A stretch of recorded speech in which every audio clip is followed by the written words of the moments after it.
Okay, happy Friday. To my far right, Gareth Rhodes. Change positions, try to confuse me, but they can't. To his left, Dr. Jim Malatras, Dr. Howard Zucker, Secretary Melissa DeRosa, Budget Director Robert Mejica. Today is day 328, and we welcome common sense and competence to the federal government. It is a relief for us here in the state of New York. President Biden's inauguration was beautiful, and it was uplifting, and it was entertaining, a lot of great entertainers. We want to thank President Biden for including the state and local aid in his first announcement of the America Recovery Act. State and local aid is something we fought for about the past 2 years. All the governors were united. State and local aid is just what it sounds like. It is aid to the state governments, aid to the local governments. The Senate refused to put it in the previous bill. The Senate leadership has now changed, obviously. And President Biden put in $350 billion. The next obstacle on the federal side is the $350 billion is in President Biden's plan. They could raise that if they wanted, by the way. Speaker Pelosi had a higher amount in her HEROES Act. I would urge them to raise it. National Governors Association, Democrats and Republicans, asked for $500 billion. But the real fight is going to be the allocation of the $350 billion. What state gets what? What's the distribution formula? And that is a slicing of the pie function, which is going to be done in the House and the Senate. We made it clear that New Yorkers are firmly committed to two things: our fair slice of the $350 billion, which we believe is modestly $15 billion, which we need for this year's budget relief, and repeal SALT, which is not state and local, but it was something that every Democrat was outraged at when it was passed. It crushed New York. Everyone said they would repeal it. Well, now is the time. Also, the President Biden's team is a welcome relief. The COVID task force coordinator is Jeff Zients. Jeff, I've known for 20 years. He is a true pro, and you see even on day one the actions they're taking are just long overdue. Use the Defense Production Act. I had a number of conversations and statements going back over a year urging the Trump administration to use the Defense Production Act. Wear a mask. Look at that. Common sense. Lightning bolt from above. So congratulations on implementing common sense and international travel procedures. We see these strains walking in our airport. It's easier to bring a COVID strain through an airport than it is to bring fruit from another country. It's defied common sense. So this is a welcome relief, and it makes us feel, frankly, like we're not alone. You know, the federal government is actually doing something positive, and it's a real partnership. Jeff Zients is going to work in partnership with the governors. The governors are the ones who are administering this COVID vaccine. The governors are the ones who have been fighting this COVID battle. We felt like we've been battling it on our own, but we're going to have a weekly meeting with Mr. Zients, hear from the governors, hear what they need, and it's a real functional partnership. So I thank them all very much for that. Where we are in this foot race, how fast does the infection rate go up? How fast do we vaccinate? This is where we are today, 5.6.5 positivity. 268,000 tests, statewide deaths 165. Deaths, talk about lagging indicator, which is a sort of antiseptic term, but you get infected, you go into a hospital. If you're in a hospital, long ICU, intubation, and too often death. And that's what we're seeing now. Good news is we're seeing the hospitalizations decrease over these past couple of days. Significant decrease, 400 over the past couple of days. So that's really positive news. ICU's down 14, intubations down 19. Positivity rate is down, continues to go down, and that's very good news.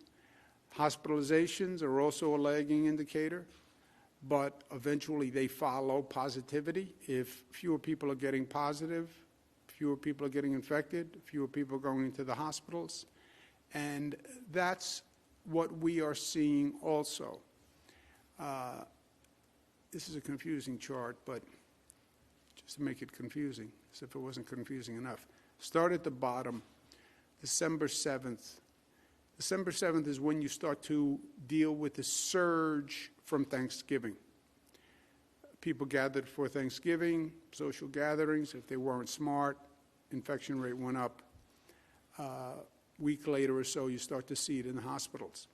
So from the bottom up, we had 150 new people a day, 164 new people a day, 97 people a day, 165 a day. Then it starts to turn, 111 per day, 48 per day, 32 per day, 5 per day. So this, again, is more good news. We just need to keep the arrows pointed down. But never get cocky with COVID. Truer words were never spoken. I'll take credit for that quote. Never get cocky with COVID. The new strains are frightening. The UK strain, Brazil strain, now the South Africa strain, and there are going to be more strains, I would wager on it. The UK strain has been spreading, should have never been here. If this federal government had done the testing and the quarantine mandate that other countries did, but we are where we are. We're up to 25 cases in New York. CDC has said the UK strain is going to overtake the COVID-19 strain by March. That's how quickly this strain spreads. If that is true, you could see the infection rate go up again. So, hence, don't get cocky with COVID. 2 cases in Westchester, 1 in Kings County. I'm a born and bred New Yorker. I still call Kings Brooklyn. So we adjust, right? We're in a war with COVID. It's a fluid situation. Government normally takes a position and stands there. That doesn't work in war. In war, when the enemy moves, you move. They try a new tactic, you try a new tactic. And that ability to flex and adjust is very important. Stay on the balls of your feet, to mix metaphors. Hospitalization, Finger Lakes, Finger Lakes, Finger Lakes, Finger Lakes, Finger Lakes, and now Long Island. We have seen Long Island ticking up, but now it's Finger Lakes and Long Island, highest percentage hospitalized. Highest positivity, Long Island, Mohawk Valley. Highest positivity, New York City, Bronx, which has been growing for a while. Staten Island seems to have stabilized, and that's good news. Thank you very much, Staten Islanders. And again, these numbers are a function of behavior. How you act is how the virus will spread. It's that simple. Where are we in terms of vaccinations? Remember what happens, we get a supply from the federal government. We've tried to find the allocation on our own, purchase on our own. Pfizer and Moderna are both operating under something called an emergency authorization use. They call it EAU. It's a federal program. Everything has to be an acronym because that's the federal government. Emergency authorization use does not allow them to sell it so they cannot sell directly to the state of New York. So the supply comes from the federal government. We have used 97% of the doses we've been allocated thus far through week 1 to 5, okay? This is the allocation usage by region for week 1 through 5. Best, highest level of vaccination rate, kudos, Southern Tier, 100%. And the Southern Tier is a real turnaround story. So hats off to the Southern Tier and to those county executives and supervisors. North Country, 99. Central New York, 98. Long Island, 97. Western New York, 96. Kudos to all of you. Lower performing regions in the state, Mohawk Valley, 77. That has to improve, and it should improve. People are in desperate demand for the vaccine. We want to make sure as soon as we're getting it out. Capital Region, 82. Mid-Hudson, 84. New York City, 90. Finger Lakes, 94. Overall statewide, 1,329,000 doses delivered. We run out of allocation today. The week 1 to 5 allocation will be exhausted by the end of the day Friday. May already be exhausted, frankly, midday on Friday. And we're now going week to week on the next week's allocation. We have 28,000 dosages left in the state from week 1 to 5. If you add up all the dosages that are not in arms in the state, it's 28,000. Problem is, we administer about 80,000 dosages per day, right? So 28,000 does not get you through the day when you're doing 80,000 dosages per day. We will, by the end of today, fully utilize all of the dosages that have been delivered. Week 6 dosages are being delivered as we speak. They come in throughout the week. They're delivered by the federal government through various means. One of them, interestingly enough, is through the Federal Express. But they're basically delivered through private carriers, and they arrive at different times across the week. Some jurisdictions are starting to receive them already. That's 250,000 dosages, and they are now being delivered. Week 6 allocations are arriving. Providers should only schedule appointments for allocations they know they will receive. In other words, in this confusing situation, the last thing we want to do is cancel appointments, right? So don't schedule an appointment unless you know you have an allocation. Person who had a first dose, they have an appointment for a second dose, they're going to get it. If you made an appointment at a pharmacy, we told the pharmacies, we're going to give you X next week, but only schedule an appointment for an allocation you know you're going to receive. Don't gamble, don't bet. Some providers think if they schedule the appointments ahead of time, people will feel comfortable because we have waiting lists. Not if you cancel those appointments. So don't schedule any appointment unless you know you have an approved state allocation coming, and appointments will be honored.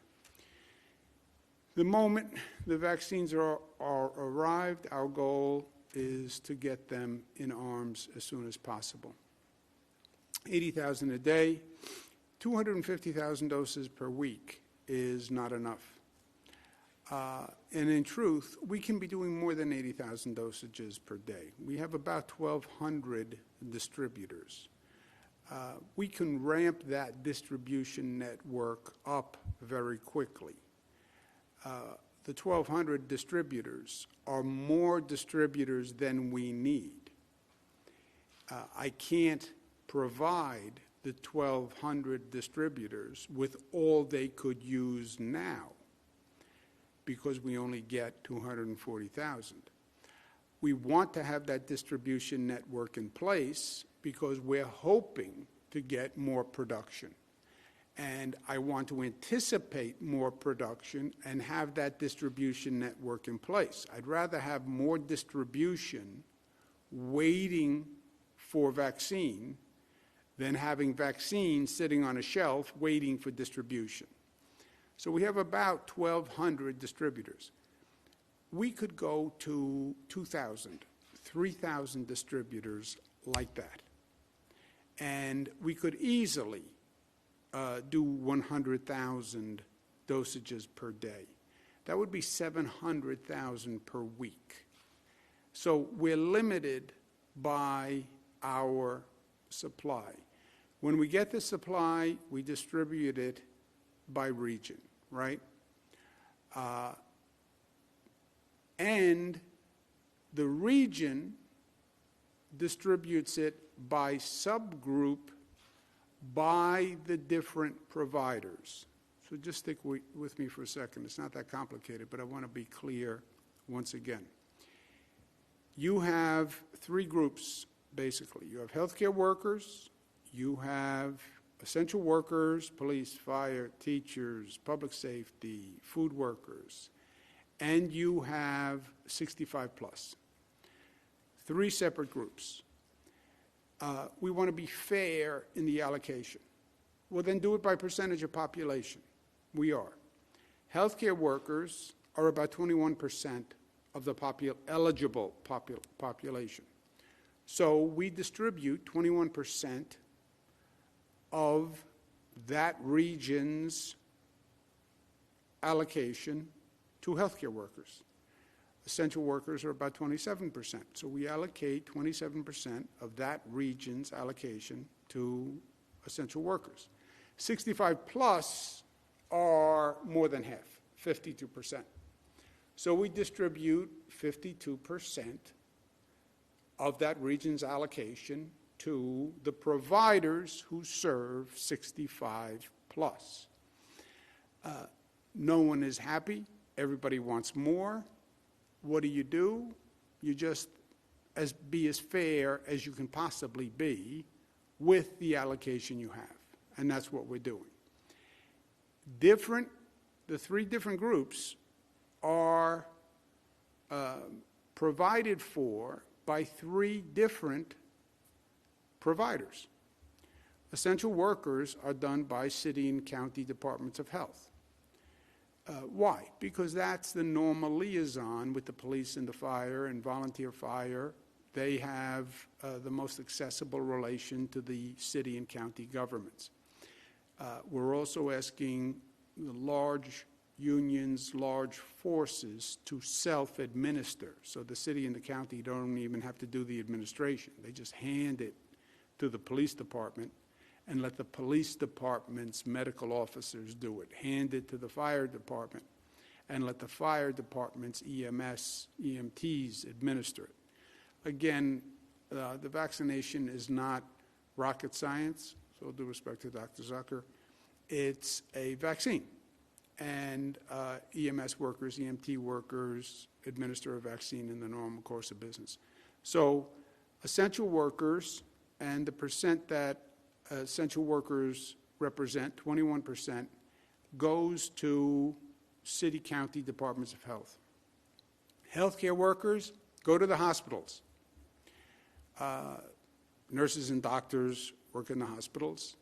Doctors' offices are affiliated with hospitals or FQHCs. But that's the normal accessibility for them. Healthcare workers get 27%. So 27% goes to hospitals, and then 65 plus, we don't want them walking into hospitals. There are a lot of people who are ill in hospitals. We don't want them walking into City Hall. So retail establishments, pharmacies, mass sites are where we're doing the 65 plus. It's important that the provider follows the prioritization, because otherwise they're giving that group's allocation to someone else.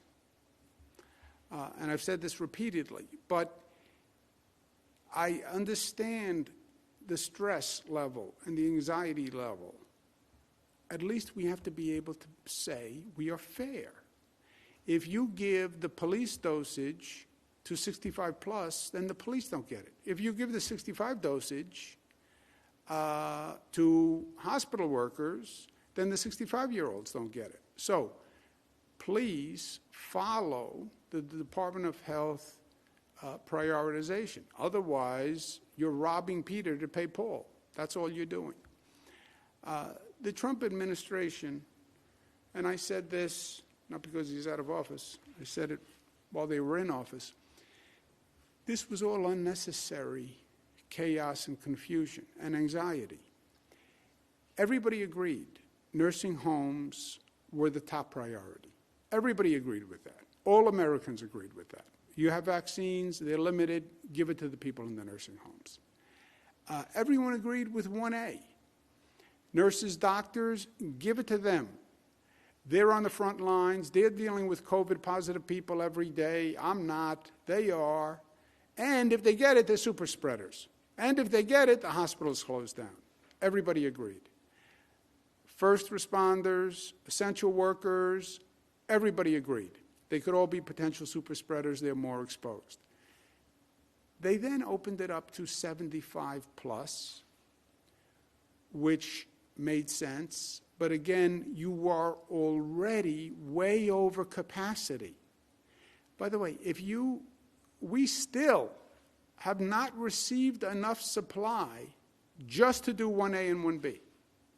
If they had only opened it up to nursing homes, healthcare, and police officers, we still have not received enough supply even to get past nursing homes in 1A. We wouldn't even be in 1B yet if they opened the categories sequentially. Then you open 75 plus, then they open 65 plus, all at the same time. So you now have 7 million people, all who are eligible, and they're chasing 250,000 vaccines per week. It made no sense. And it created chaos. What should have been done, nursing homes first. You finish nursing homes, go to 1A. You finish 1A, go to 1B. Then, after 1B, and again, we still wouldn't be through 1B. We wouldn't be through 1A. We've done 1.3 million dosages. How many people were in 1A? Who remembers? 2.1? 1A is 2 million people. We've only done 1 million dosages. We would still be in 1A. But then go to 1B, and then if you open the age groups, you should have opened it as a priority by age. I'm 90 years old. I should go before the person who's 65. I'm 90, I should go before the person who's 70. And it should have been opened as you had allocation. Anyway, that is not what we did. It's not what they did. And now you have a period of confusion and anxiety because you're trying to hit 7 million people at 250,000 a week. That would take 7 months. President Biden has said he'll produce 100 million dosages in 100 days. That is about 1 million per day. New York State is about 6% of the population. That means we would get about 60,000 doses per day. That's about 420,000 dosages per day. That is higher than we are now. Even at 420,000 dosages per week, you still have to do 7.1 million. That still takes you 17 weeks. So, all this to say, this is going to be a long several months in distribution of this vaccine and the anxiety that has been created. I'm hopeful that the Biden administration can figure out how to increase production and shorten that 17 months. And I think the president is right. I'm not accustomed to saying that. Increase production through the Defense Production Act. And let's do it. We should have done it a year ago. But increase production, because that is the bottleneck right now. With all of this said, hospital capacity is still our top priority, and hospital capacity is going to come down to how many hospital staff get sick. That is what is going to happen. Much of what has happened since the first onset has not been a surprise. I feel like I'm standing on the beach, and you see in the distance a large wave building. And we're standing on the beach, and the wave is building, and the wave is getting closer. Don't be there when the wave hits, right? The UK strain is here. The UK strain is spreading. We still are only at 67% vaccination rate of our hospital workers. This is a problem. We're supposed to be at 70 to 90% for herd immunity. And the hospital workers are the people who, if they get sick, the hospital capacity will collapse. The hospital capacity collapses, we have to close the economy. We're working very hard on this message, and we're working very hard to get the hospitals to get their staff vaccinated. I've spoken to dozens and dozens of hospitals. There is a broad disparity. Some are at 100%.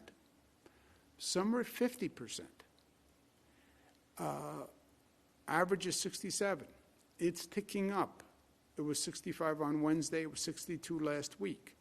But we have to do more, and we have to do faster. This is the percentage of hospital workers across the region. And you see the variance. Central New York is 82%. You then go down to 61% on Long Island, 62% on Western New York. What accounts for that? 82, Central New York, 78, North Country, 69. We need the hospital staff vaccinated. That's why they were 1A. More good news, we completed the first round of vaccinations of nursing homes because they were the most vulnerable population. 70% vaccinated so far. The vaccination rate among nursing home residents is higher than the vaccination rate among nurses and doctors. Social equity is also a pressing issue. We have a COVID-19 equity task force. We want to make sure that everyone has access to the vaccine. There are two issues there. One is accessibility, and we're working on that.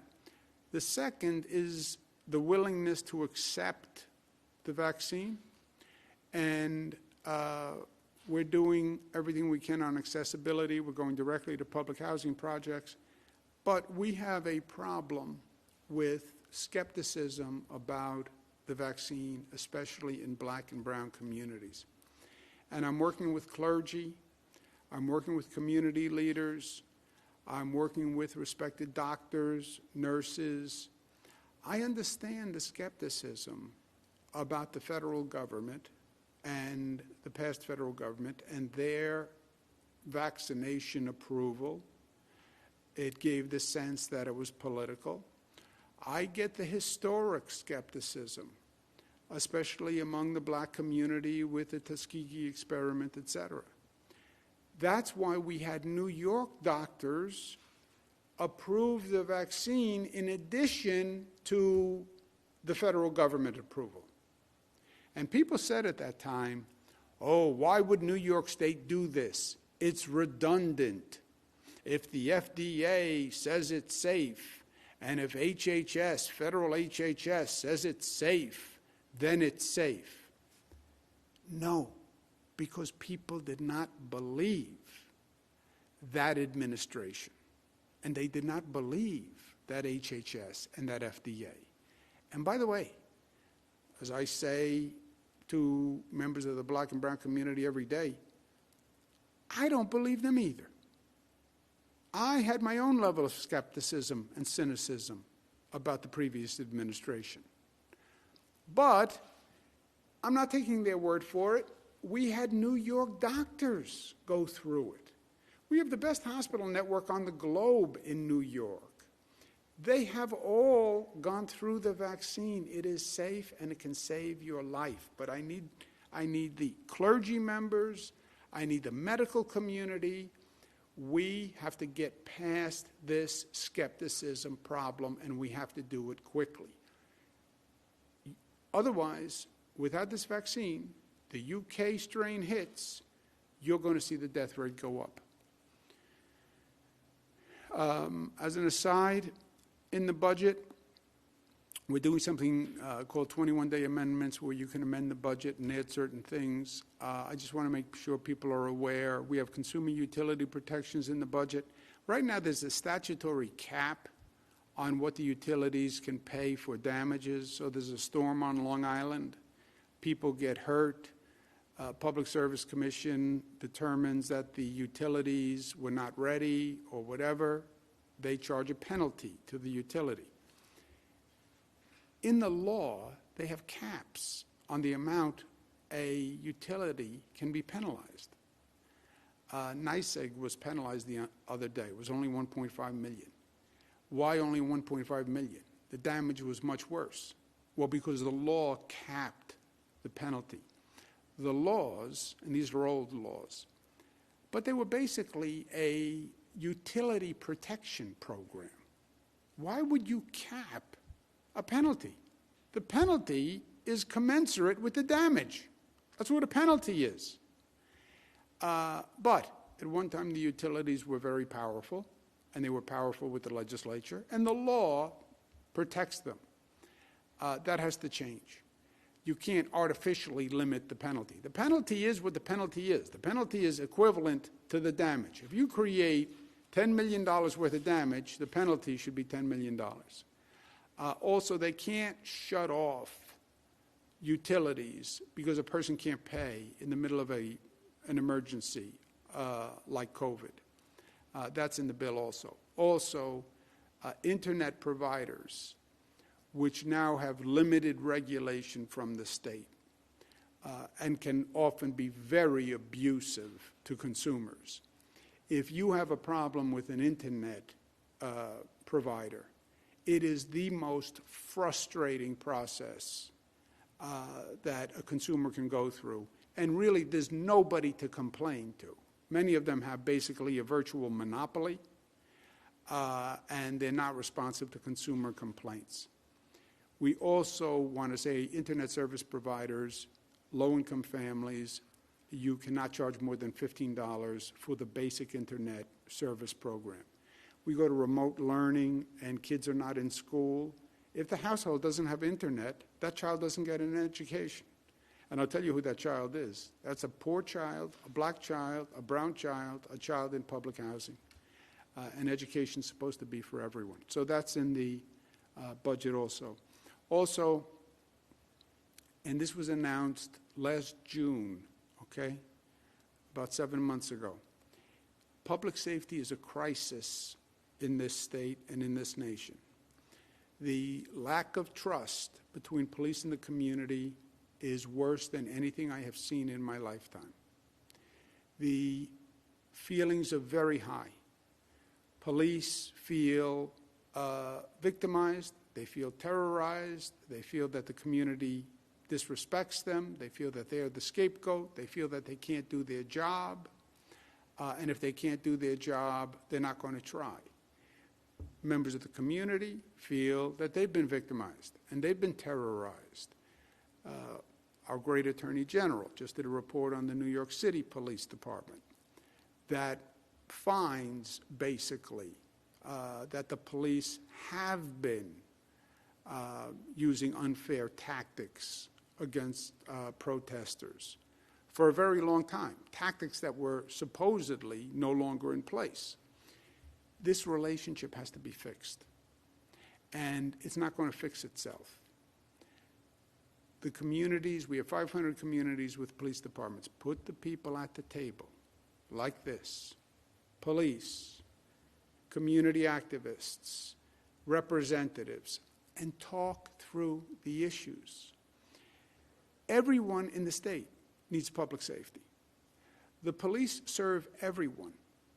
When you see these spikes in shootings now, you know who's dying? Black and brown and poor people. Those are the victims of the increase in crime and the increase in shootings. Forge a collaborative, talk through the issues. It has to work for the police. It has to work for the local community. And I can't do it from Albany because there are 500 different police departments. And by the way, what works in Rochester is different than what's going to work in the North Country, is different than what's going to work in New York City. They have to do it. I said this in June. I said, form the collaborative and let people talk. By the way, the collaborative itself can be cathartic. I'm offended, and I want to be able to express my feelings and my fears and my thoughts, and I want you to hear me. That's the collaborative. You never solve a problem in life that you refuse to acknowledge or you deny. I believe that's true in our individual lives. It's also true in our social lives. You deny a problem, it doesn't go away, it gets worse. And that's what we're doing. I said in June, if you don't have a new reform plan passed by your community by April 1, you won't get funding in the state budget. I've said this 11 times. The plan is whatever your community wants. Nobody's saying, we're telling you what's in the plan. Oh, state government is telling us how to police. No, we're not telling you how to police. We're saying, I'm saying, figure out how you're going to police. What is your plan? And get it passed by your local legislative body. But get it by April 1. So I told you in June. That was June, July, August, September, October, November, December, January, February, March, April. Some communities are doing a great job. I mean a really great job. And they've been creative, and I talked about them in the State of the State, and they're using it for the opportunity it is. Every system has to reform. Every system has to reform periodically. Education has to reform. Everything we do has to reform. The environment has to reform. Criminal justice system has to reform. And the police department has to reform. How you policed 20 years ago is not how you police today. We're smarter. We're more savvy. We have more technology. There are 70 days left to April 1. Don't think the problem is going to go away. Your community has to be safe. And 70 days for those communities who haven't made progress is a blink of an eye. So this is just a reminder. As I announced on the State of the State, New York is operating on multiple levels right now. Track 1, defeat COVID. Vaccination, stop the spread, manage the hospitals, win the COVID war, stop the strains, win the COVID war. Job 1. At the same time, we are anticipating the post-war reconstruction.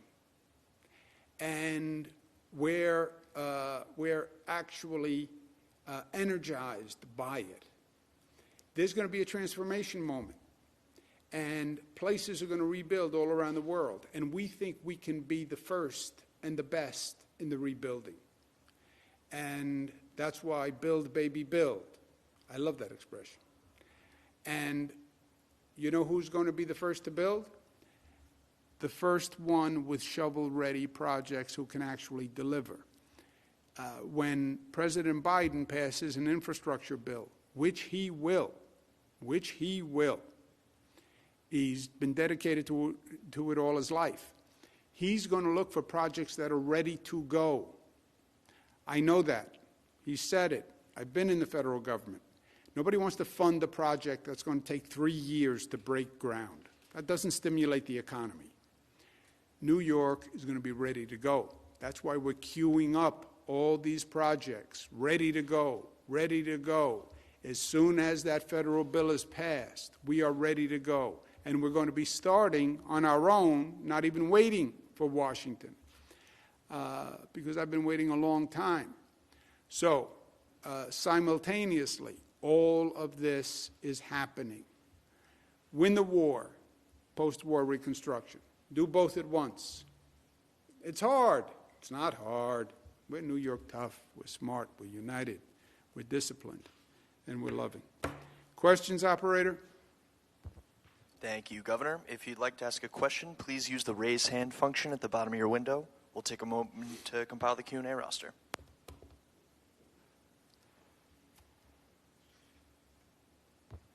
Governor, your first question comes from Peter Haskell at CBS 880. Peter, please unmute your microphone. Hey, Governor, you've been critical of CDC guidance saying 65 plus, but it's just guidance. Some states, including Connecticut, are holding the line at 75 plus. Why did you decide to go to 65 plus, and did that add to the chaos? I think there would have been more chaos, Peter, if we didn't allow the 65 plus in when the federal government said they were eligible. You know, a lot of people think what the federal government says has wisdom behind it. And when the federal government said 65 plus, the entire community of 65 plus said, great, I'm now eligible. It's a tough balance. All of this is a tough balance. But I did not want to frighten the 65-year-olds by saying, even though you are eligible by the federal government, we're not going to make you eligible here in New York. I think that would have increased the panic and the anxiety and the tension. So I said very clearly, we're going to open it up to 65, but, and I said this, Peter, explicitly, we're going to open it up to 65, but I want you to understand what that means. It means there are now 7 million people that are eligible for 250,000 vaccines a week. At that time, it was 300,000 vaccines a week. I said, Peter, I'm passing Matilda's rule.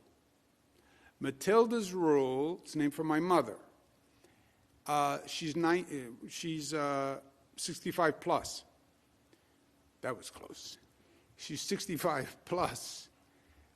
Yes, you're eligible, but it's going to take weeks to get there. So good news is you're eligible. Nobody's saying you're not eligible. Bad news is, Matilda's rule, it's going to take weeks. I think at that time at 300,000 it was like 14 weeks or whatever we contemplated. But I said that at the same time. So yes, 65, we're not arbitrarily discriminating against you. It's not that we don't like 65-year-old people. But we're going to follow the federal guidance, not to create anxiety, but you need to understand what that means, and that's Matilda's rule. And I said that from day one. My mother's still unhappy with me, but I told them the facts, nice and clear, on day one. Next question. Your next question comes from Miles Miller from WNBC TV. Miles, please unmute your microphone.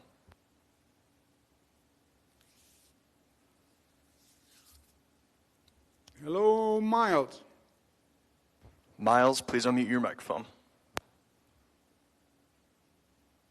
Miles does not want to unmute his microphone. All right, we're going to move on. Your next question comes from Gwen Hogan from WNYC. Gwen, your line is open. Please unmute your microphone. Hey there, Governor. Can you hear me? Thanks for taking my question. Yes, Gwen. Just hold on one second, Gwen, because I had another thought for Peter Haskell, my friend. Also, remember, Peter, when they said they were opening it up to 65 plus, they also said they were going to increase supply and production, right? That's when they said they were going to free up their reserves because they had more reserves and they were going to increase production. That never happened either, which made it worse. I'm sorry, go ahead. Hi there. Yeah, this question is for Gareth Rhodes. I'm wondering what you can tell us today about the demographic breakdown of vaccine distribution, at least for the state-run sites, which I know is data that the state has. Earlier this week, the governor said he couldn't give information from the counties. 17 states already provide this information. And secondly, I just wanted to ask about the state of COVID outbreaks in the state's prisons. There are outbreaks in about a half of them. No timeline for when inmates will start to receive vaccines, at least the most vulnerable of them. New York City has already started to vaccinate the most vulnerable inmates, so I'm wondering when the state will start that process. Sure. So on the first question, we have over 1,200 providers who are receiving the vaccine right now and distributing it. There's a lot of data coming into the system. We are compiling it. We are analyzing it and making sure it's accurate. Once there's accurate data that we feel comfortable with, we can release it. But the key here is you can only put out data that you feel comfortable with. There's a lot of providers still getting used to the input into this system. So we'll continue to do that, and once it's ready, it will be released. And then on the, I can take that one. So obviously, this is something that we've been talking about standing up and operationalizing. Just so everyone's aware, in the 75 plus category, there's about 250 prisoners who are 75 plus across the entire system. When it goes down to 65 plus, it's roughly 1,100. And so that's the population, and we're trying to figure out the best way to start to deploy resources, obviously in the context of fairness, given that the demand is so great universally across the public, how we can manage both of those demands at the same time. But it's a it is a teeny tiny population. Next question, operator. Next up, we have Stacy Sherman from Bloomberg News. Stacy, please unmute your microphone. Hi, Governor. Hiya, Stacy. Good. You said that you're confident that the Biden administration will be able to increase supply. How do you recommend they do that? What would you advise him? What do you think is the quickest way for him to get you more supply?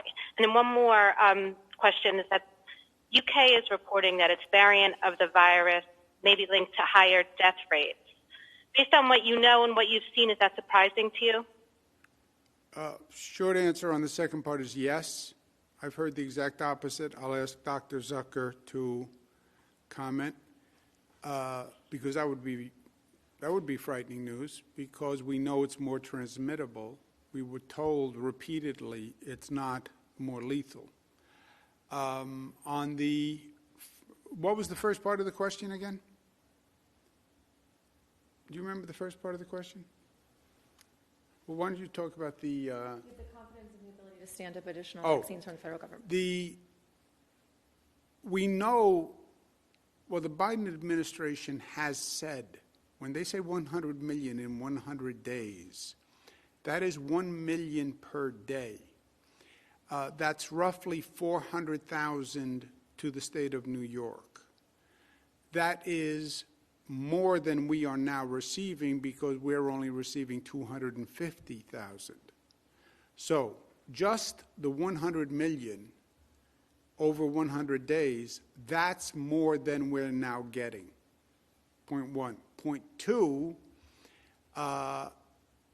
increasing the Pfizer production, increasing the Moderna production, accelerating the Johnson approval, using the Defense Production Act, those are all ways where you can increase production beyond that. And if any administration is capable of doing that, I believe it's the Biden administration, especially compared to the Trump administration, which, getting back to Peter Haskell's point, remember, they said they were going to increase supply. They said they had a physical reserve and they were going to send the second doses immediately. That was all untrue.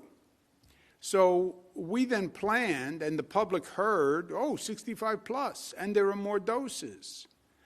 And that never happened. So the worst case scenario, and that's what I'm trying to do here, at least be honest and be straightforward and tell people the truth.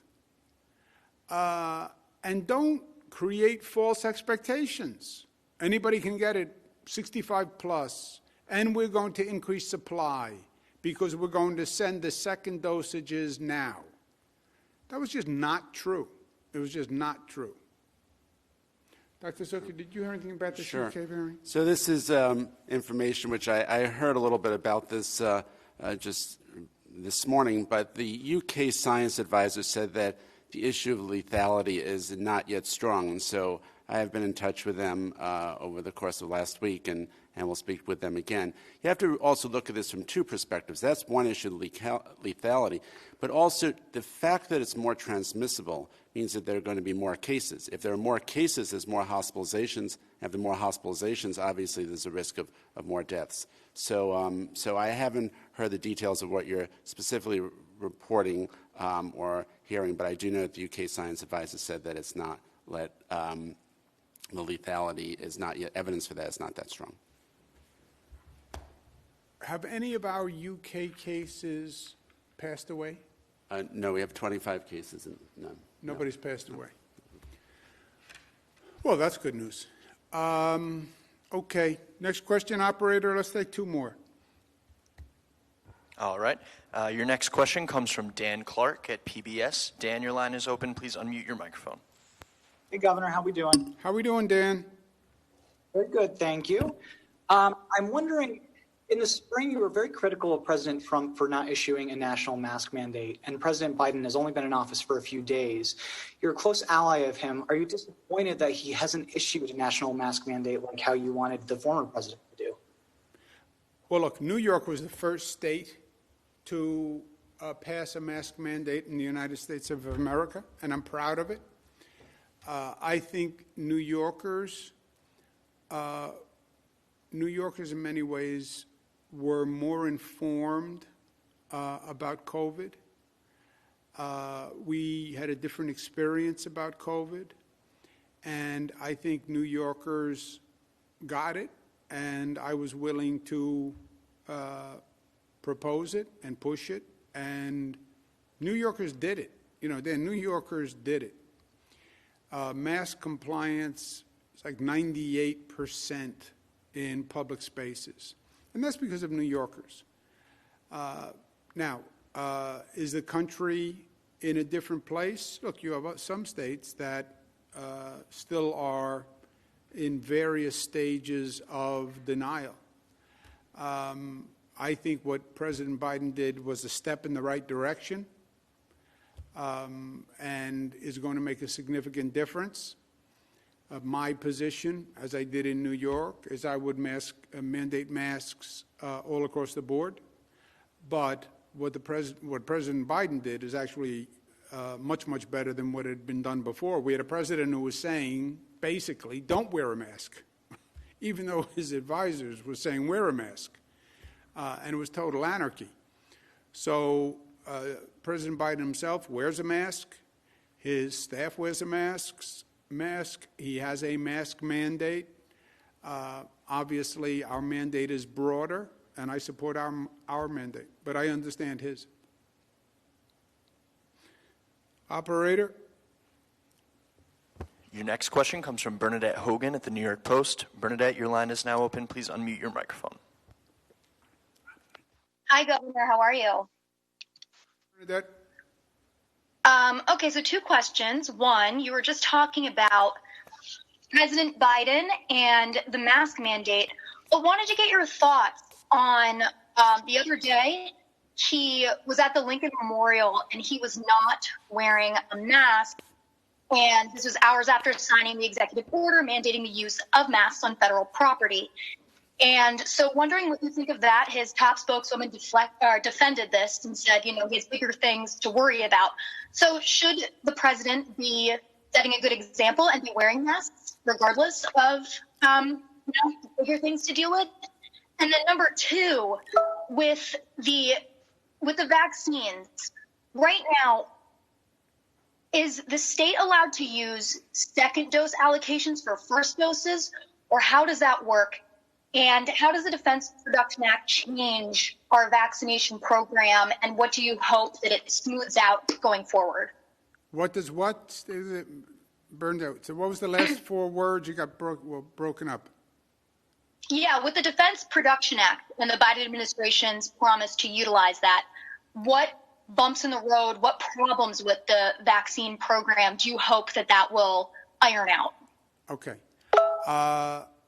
Let me answer both. First, I don't know what you're talking about with the Lincoln Memorial. I just missed it. But I think President Biden has, all through his campaign, all his public appearances, he's been a phenomenal example of wearing a mask. Every public appearance I've seen him, he comes up to the microphone, he has a mask, and then he takes the mask off. In public, he has a mask. I don't know about the Lincoln Memorial, but this is a dramatic contrast to President Trump, who was the exact opposite. Yes, I think President Biden should wear a mask within the rules, right? I'm not wearing a mask now. You don't always wear a mask if you can socially distance, et cetera, partitions, et cetera. But I think everybody should set a good example all across the board. On the Defense Production Act, there are no bumps. The Defense Production Act would allow the United States to increase production of PPE. It would allow increased production of N95 masks, of gowns, of face shields, all that madness that we went through, where I was calling China on a daily basis, trying to buy masks, where the owner of the New England Patriots, I had to ask him if he had room on his plane that was going to China to bring back masks for us. Governor of New York, trying to get masks so nurses can protect themselves. I have to ask a private person if they have room on their private plane to pick up masks in China. I mean, how more of a bizarre situation. And by the way, they were very gracious, and he was beautiful, and he did it. So the Defense Production Act can help on that. It's more complicated how the Defense Production Act can help on the production of the vaccine itself, but there are also ancillary products that it can help on, right? We ran out of nasal swabs in testing. We ran out of Q-tips. A nasal swab is just a big Q-tip. And this nation couldn't figure out how to make Q-tips. The Defense Production Act gives the president the authority to say to a manufacturer, we're going to pay you, but I need you to increase your capacity to make nasal swabs. I know the Post didn't support it, but it's a philosophy question. I think a lot of damage was done, a lot of pain was caused.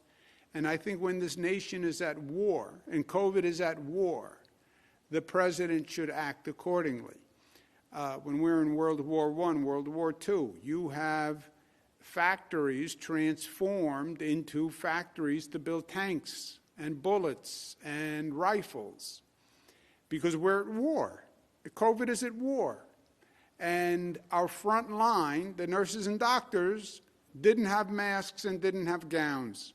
And the governor of New York is asking a football team owner if he has space on a plane. I mean, that's not government. Next question, operator. Governor, your last question comes from Jesse McKinley at the New York Times. Jesse, your line is now open. Please unmute your microphone. Hi, Governor. Two questions. Can you walk us through what sort of surveillance testing the state is doing for the UK variant? Like how many samples it's running to kind of get a sense of how widespread that is in hard numbers? And the second question would be whether or not the state has taken any supply from hospitals or clinics and taken them to state-run sites. Yeah, answer to the second question is no. Answer to the first question, I don't know. Do you know the testing on the UK variant? We're doing about 1,000 genome tests a week. We've done over 6,000 or so. We look for all the variants. We map the entire genome, so it's not just the UK variant. We look for the variant from South Africa, from Brazil, and anywhere else to see if we've identified that in New York. So far, we've only identified the UK variant. Okay, just point of clarification. I have said multiple times, if there are faster providers, we'll give them an additional allocation if they can get the vaccine out quickly. I don't know that have we done that yet? Where there are providers who are not able to use up their full supply, we have been in a position where we can move it to another hospital or someone who serves that same category of eligible population, but that is working together with that hospital or pharmacy to make that transfer happen. So maybe a hospital or a pharmacist. All right, guys, gals, guys are gender neutral. New York tough, go Bills. Go Bills, Kansas City, big game. Bet Bills. Have a good weekend.